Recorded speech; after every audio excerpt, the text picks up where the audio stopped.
This is a Miller philosopher. Whatever minor issues I had with the Hobbit trilogy, there are many more aspects that I enjoyed about it, and one of the biggest ones is giving a glimpse into how immortals wage war.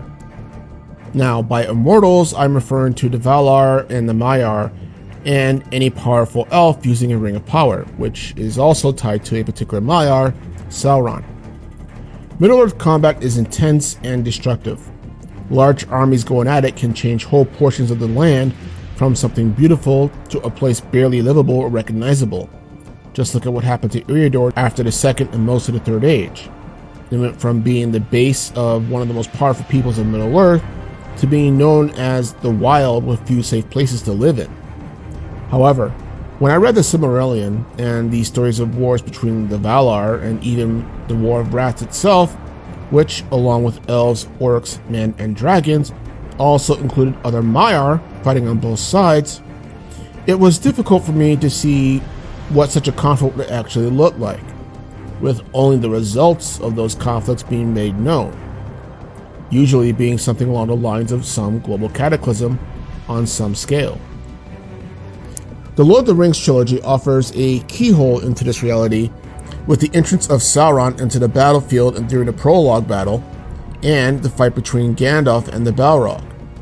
If you're not familiar with the books, it's easy to be ignorant or even forget that regarding Gandalf and the Balrog, that this wasn't just a contest between a man and a monster, or even an elf and a monster, but a conflict between two immortal beings of the same race, even though they obviously look very different, and that the small amount of power that both brought to bear was frightening.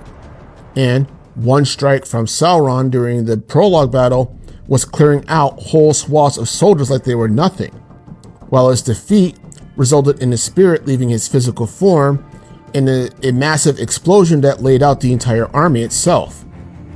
I think that the Hobbit trilogy one-ups these interpretations with the fall of Dol Guldur. Now, in the books, the fortress falls to Galadriel's powers, but I believe it was either with or after the clash that the armies of Mirkwood were somehow involved with orcs that were stationed there.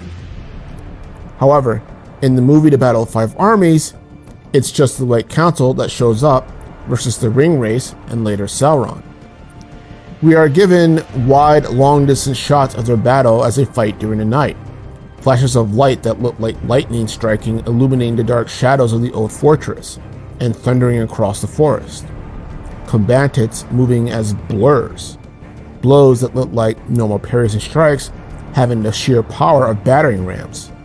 The sequence puts on display a fraction, I think, of what wars between these spirits actually looks like. That these abilities are not just physical, but supernatural, at least in terms of how humans or mortals would perceive them.